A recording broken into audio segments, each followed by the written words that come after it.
En el siglo II, el obispo de la ciudad de Esmirna, Policarpo, fue llevado por el procónsul romano al estadio para que jurara por el genio del emperador y negara su fe en Cristo. Le dijo: ¿qué te cuesta, Policarpo, ofrecer un incienso ante el emperador y negar tu fe en Cristo? Y esto fue lo que le contestó: nunca voy a cumplir lo que ustedes me piden y me aconsejan.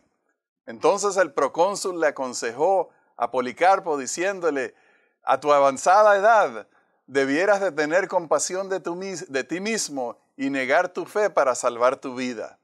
Y Policarpo le contestó: he servido a mi Señor Jesucristo por 86 años y nunca me ha hecho mal. ¿Cómo puedo negar a mi rey hasta el momento me ha guardado de todo mal y además me ha sido fiel en redimirme?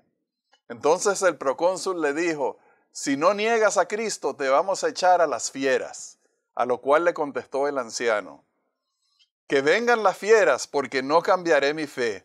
No es razonable cambiarnos del bien al mal por razones de las persecuciones. Mejor sería que los hacedores de maldad se convirtiesen del mal al bien.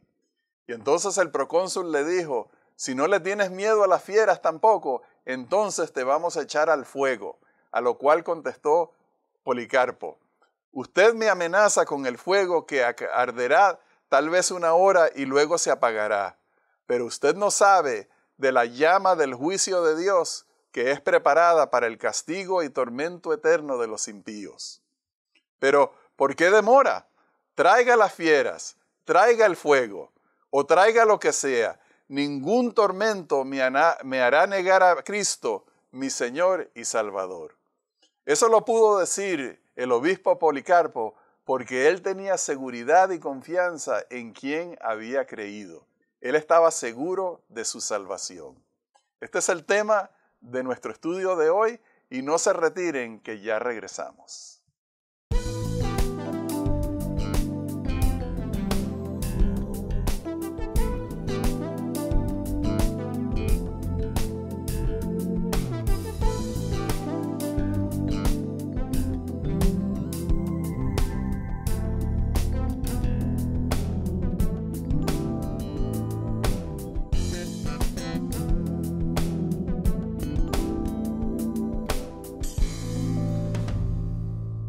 Hola, apreciado hermano Johnny, ¿cómo te encuentras? Rafael, un placer estar contigo y admirado de Policarpo.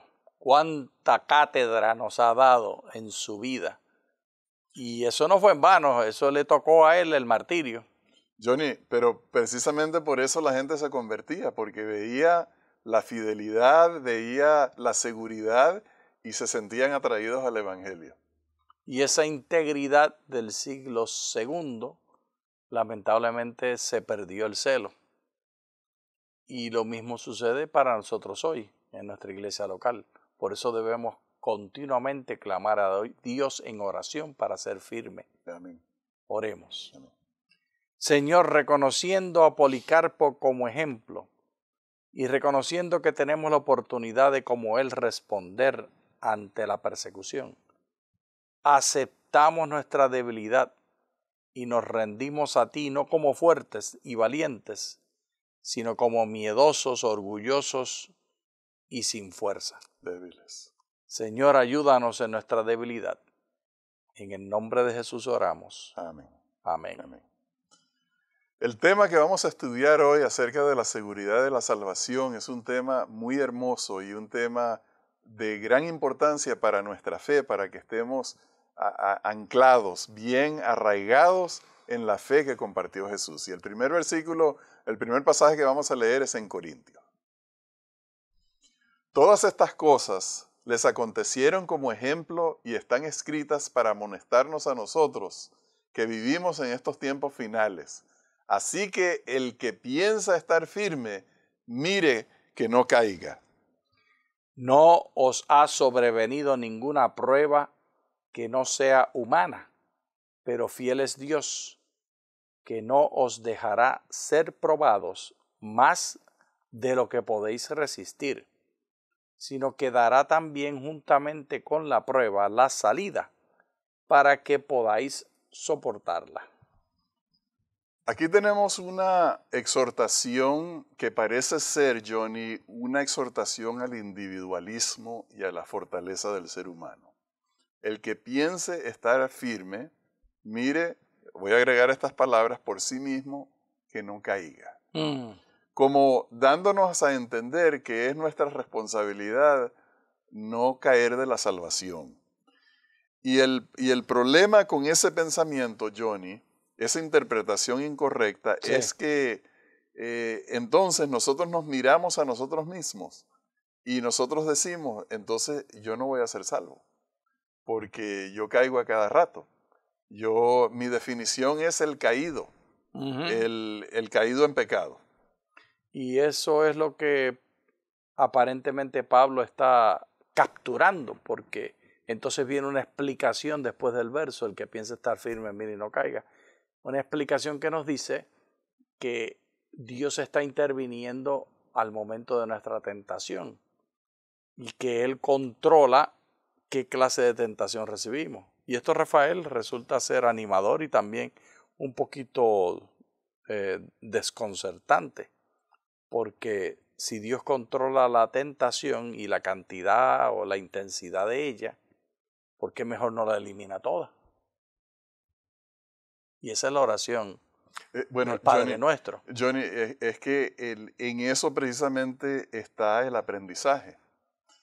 En el sufrimiento que nosotros tenemos en las pruebas, en las mismas caídas, está el aprendizaje. El ser humano tiene que darse cuenta que el ser humano está roto. Nosotros como seres humanos tenemos que darnos cuenta que nosotros no tenemos poder en nosotros mismos y que las caídas son la demostración de que necesitamos un Salvador. Entonces, cuando Dios permite esas pruebas, Él lo permite sabiendo que no siempre vamos a resistir, pero permitiendo la experiencia como para que sea una ocasión de aprender. Y nos da la salida junto con la tentación. Y la verdad es que nosotros hemos de ser humildes, que no vamos a entender la ecuación. Muchas veces llegamos a esa conclusión, Rafael.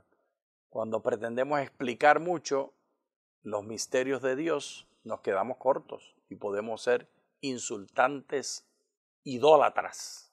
Ayúdame, Señor, a someterme y a aceptar mi limitación de entendimiento. Esa es mi oración. Ok, entonces, volviendo reenfocando aquí, nuestra pregunta puede ser, ¿cómo entonces voy a ser salvo?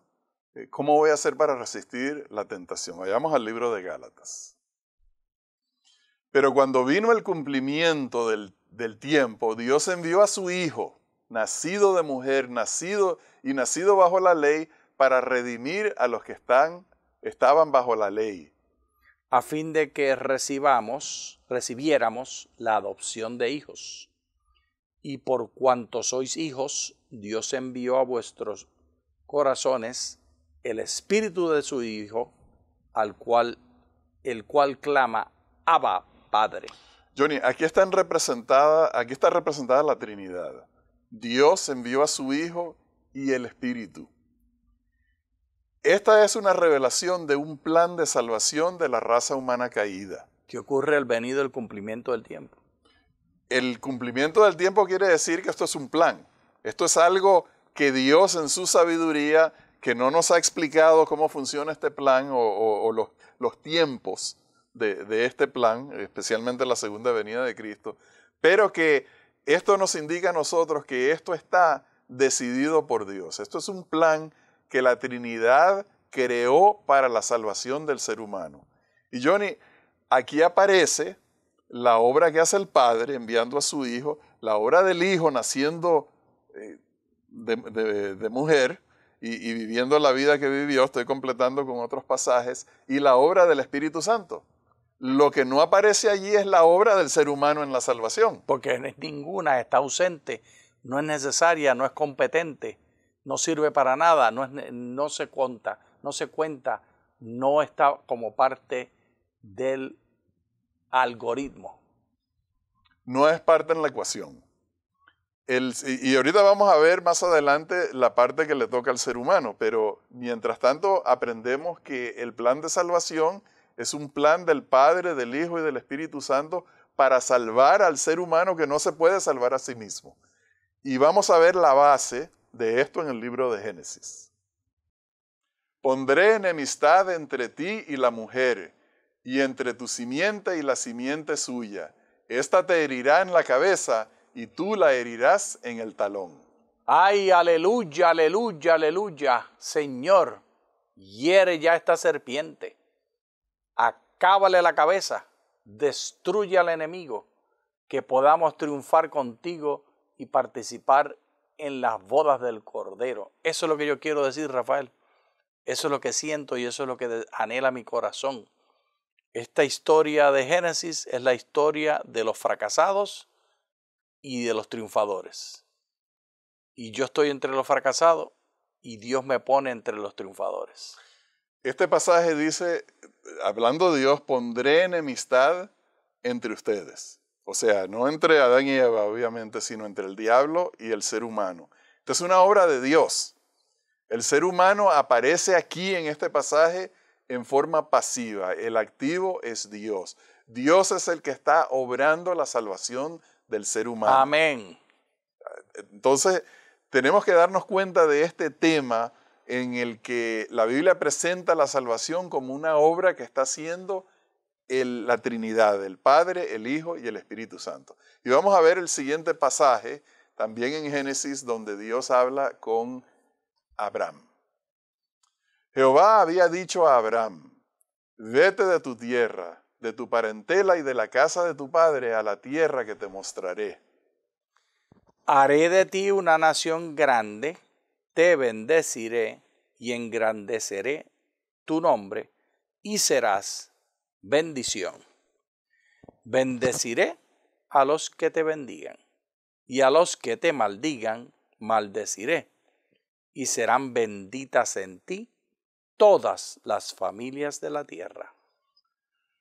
Aquí esta es la revelación del pacto de Dios con Abraham, que es la continuación o una revelación más grande del pacto que Dios hizo con Noé y de la promesa o el pacto que Dios hizo con Adán y Eva en el versículo 15 del capítulo 3. Johnny, es un pacto unilateral. Porque esto no es un contrato donde hay partes iguales que tú pones esto y yo pongo esto y logramos esto dos juntos. Esto es un pacto en el sentido de que Dios le da unas promesas a Abraham, le da unas promesas al ser humano y él se asume el cumplimiento de esas promesas. La garantiza. Porque no le dice a Abraham, cuando tú hagas esto, entonces yo pongo esto y cuando tú... Y estamos los dos juntos trabajando en la salvación, sino que es unilateral, es una promesa de Dios hacia Abraham, de Dios hacia la raza humana, porque le prometió que en él bendeciría a todas las familias de la tierra. Y eso incluye mi familia, Rafael. Me parece que la tuya también. Bueno, eso es un punto importante acerca del aspecto de la eternidad del pacto que la vamos a resaltar en un momento, sí.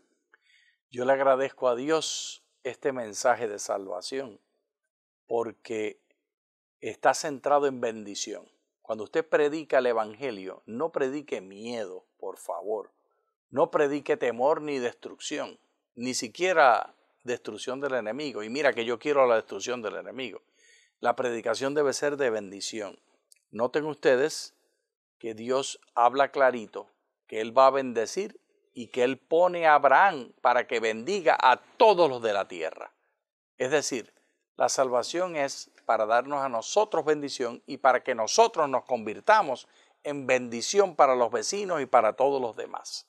Yo quiero ser bendición, Señor Dios. Ayúdame a aceptar la bendición que tú me das. Esa debe ser la oración de la iglesia y la iglesia en colectivo así debe actuar. Vamos a continuar viendo la revelación del pacto con Abraham en el capítulo 17. Este es mi pacto contigo. Serás padre de muchedumbre de gentes. No te llamarás más Abraham, sino que tu nombre será Abraham. Porque te he puesto por padre de muchedumbre de gentes.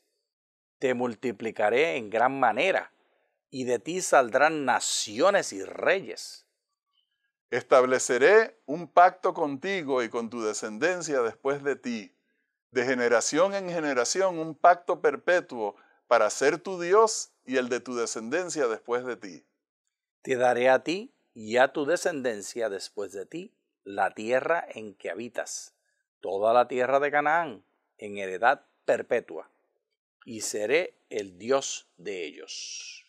Esto es una revelación acerca del significado, mayor revelación acerca del pacto. Y lo que necesitamos resaltar aquí es la característica eterna del pacto de Dios.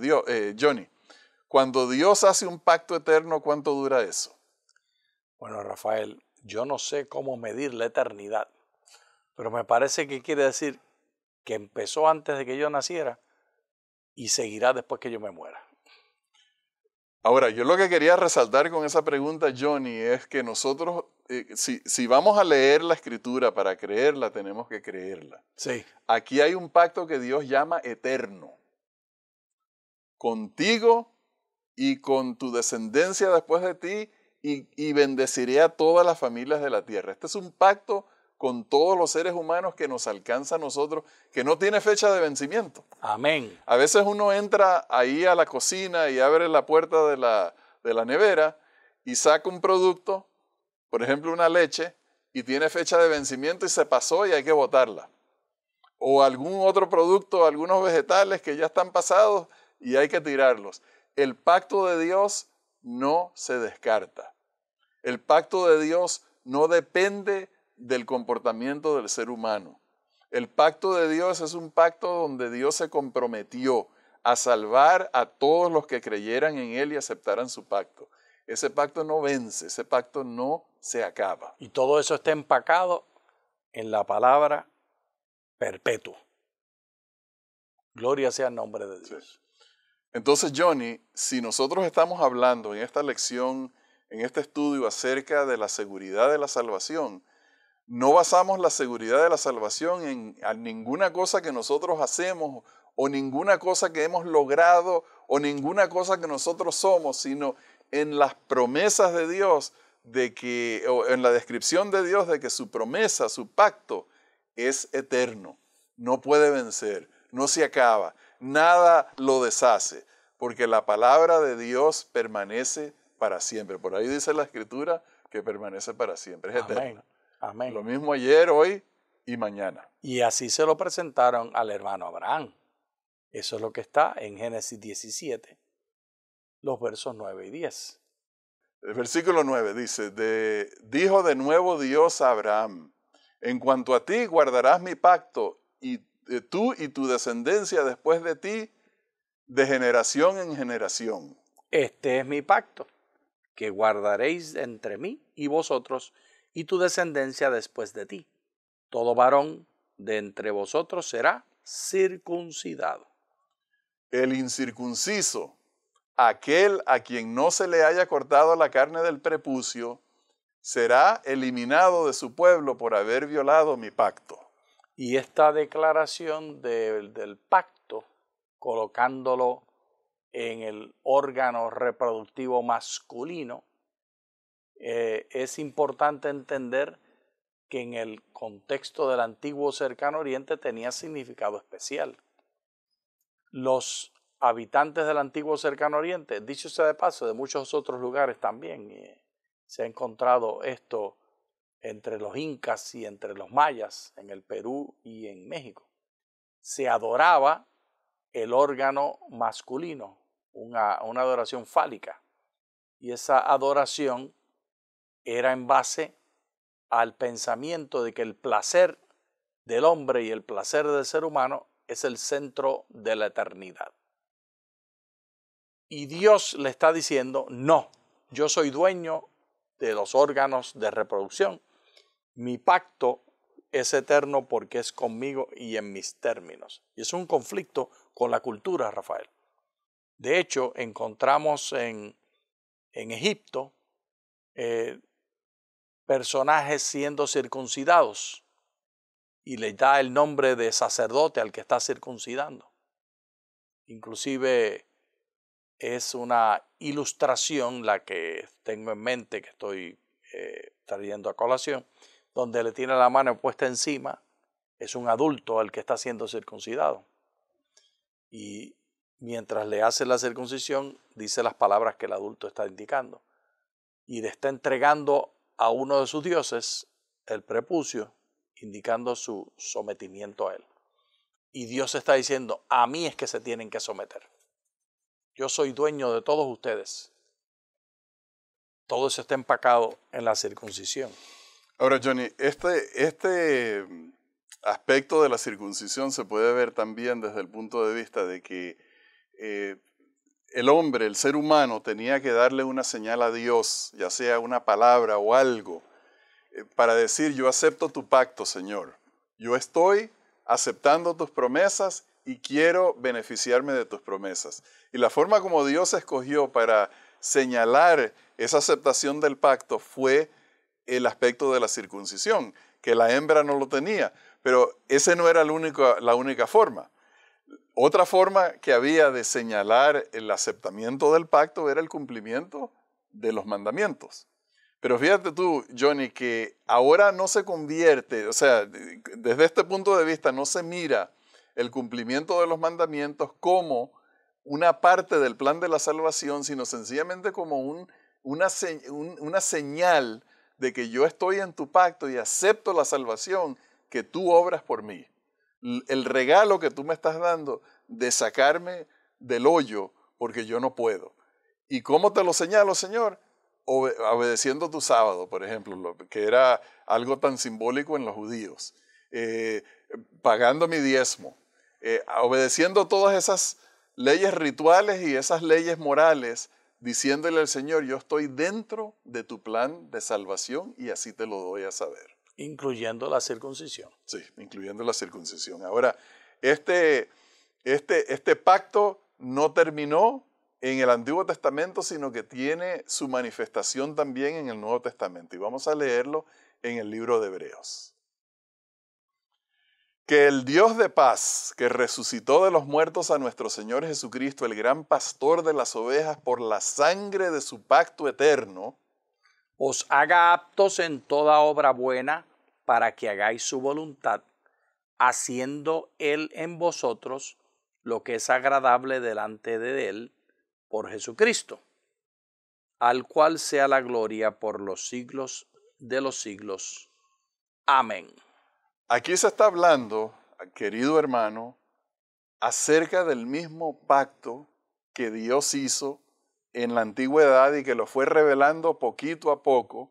Le dio más detalles a Noé, le dio más detalles a Abraham, le dio más detalles al pueblo de Israel allá en el desierto, y que en Cristo se ve la mayor revelación de ese pacto. Y aquí el autor de Hebreos está hablando de ese pacto eterno.